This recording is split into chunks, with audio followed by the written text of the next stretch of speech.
I've been flying for a dozen years now, starting with the U-2s in the U.S. Air Force, and then I came over to NASA to fly the ER-2. We fly the ER-2 and the U-2, for that matter, so high that we're above Armstrong's line, which is roughly 64,000 feet. But if for some reason we lost that pressurization, let's say the canopy blew off and we're exposed to the atmosphere at that altitude, our blood would start to boil, our bodily fluids would all boil, the saliva in our mouths would start to sizzle and boil off, and we wouldn't last very long if that happened. And what the pressure suit is there for is to catch our bodies at roughly 35,000 feet.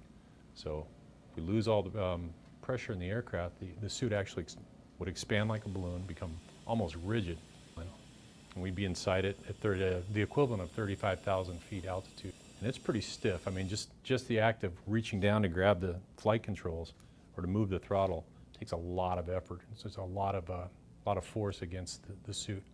There is a lot of maintenance into it. It's a life support equipment. Everything is pre-flighted, the suit's inflated, we check the oxygen pressure, we check the regulator, we check the leak rate in the suit. Then after we put the pilot in the suit, we go through the same procedure and check all of those parameters again. The philosophy is everything else can fail, this can't. The suit is made to give us just enough mobility in the cockpit to come back down from altitude to more normal pressures and a safer zone to come back and land. I've been fortunate. I haven't had a loss of cabin pressure.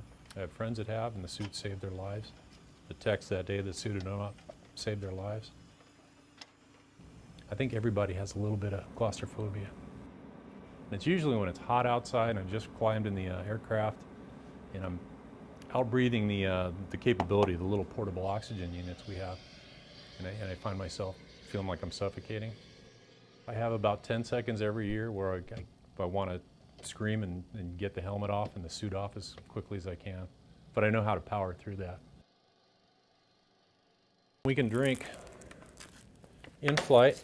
We all take water, and I take food. Not everyone takes food up, but I do. I take a lot of food with me. And we connect the tube to a food tube or to a water bottle, put the tube through the hole, and that points right at our mouth inside the helmet.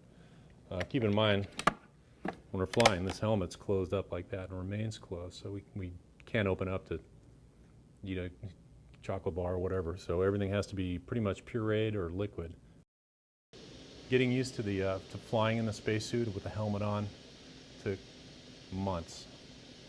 Dexterity of boxing gloves and a helmet. Can't scratch your face, you're sweating, it's hot. When I can't move at all in the cockpit. I have no room to move very much at all. My knees are hitting the instrument panel, my helmet's hitting the canopy, my arms are hitting the sides of the cockpit. Oh, I love flying this plane. Sometimes I inflate the suit and just sit there. I'll sit there for hours if everything's running smoothly and just scan the mission.